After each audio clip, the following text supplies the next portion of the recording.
Nous sommes ici au Square Georges-Quint, qui est derrière le musée Carnavalet. Nous sommes devant des vestiges des Tuileries, qui ont brûlé en 1871. Le palais des Tuileries, c'était la résidence de Napoléon III sous le Second Empire. Ce palais des Tuileries a été ouvert au peuple pendant la Commune, en 1871. Le 23 mai, les communards, à partir du milieu de la Semaine sanglante, alors que l'armée versaillaise progressait et que les exécutions avaient commencé, ont incendié un certain nombre de lieux publics, dont les Tuileries et l'Hôtel de Ville.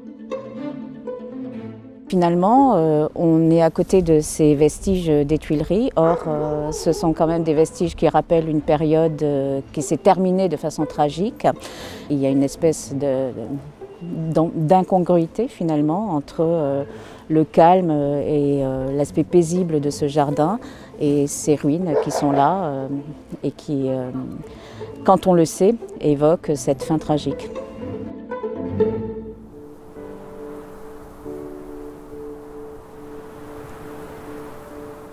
Nous sommes ici au Jardin du Luxembourg, près de la balustrade qui encercle le bassin.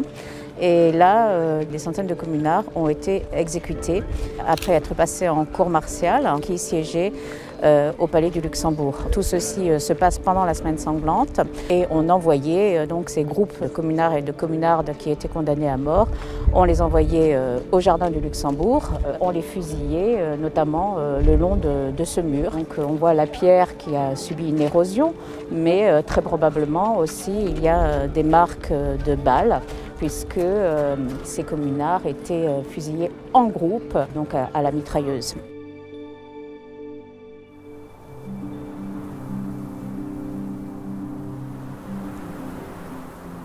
Nous sommes ici au mur des Fédérés, dans le cimetière du Père-Lachaise.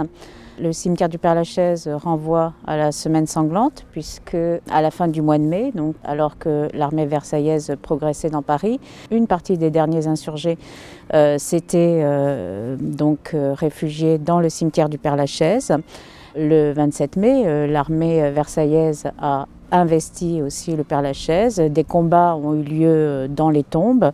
Parmi les tombes, 147 insurgés ont été faits prisonniers et exécutés le long de ce mur.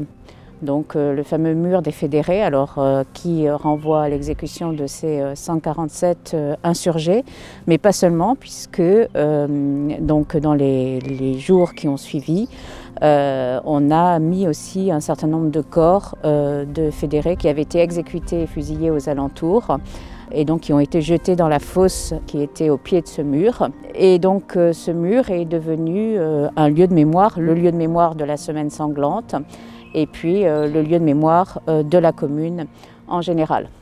En face du mur des Fédérés, on trouve les tombes de certains membres de la Commune et notamment la tombe de Jean-Baptiste Clément. Jean-Baptiste Clément était un élu de la Commune, il était membre de la Commune. C'est aussi un chansonnier qui était connu dès la fin du Second Empire. Et Jean-Baptiste Clément est connu pour être l'auteur d'Il temps des cerises.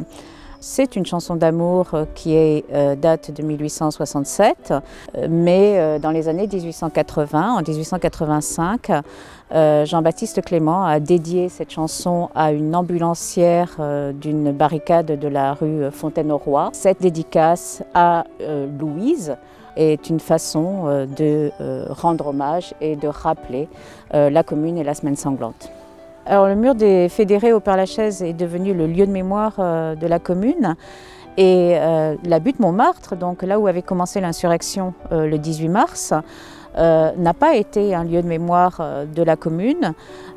Sur la butte Montmartre a été édifié le Sacré-Cœur. Le projet de Sacré-Cœur est antérieur à la Commune, mais le projet a été déclaré d'utilité publique au moment de l'ordre moral en 1873 et on a bien décidé de façon tout à fait consciente d'ériger cette basilique sur la butte Montmartre, là où avait eu lieu et où avait commencé la Commune.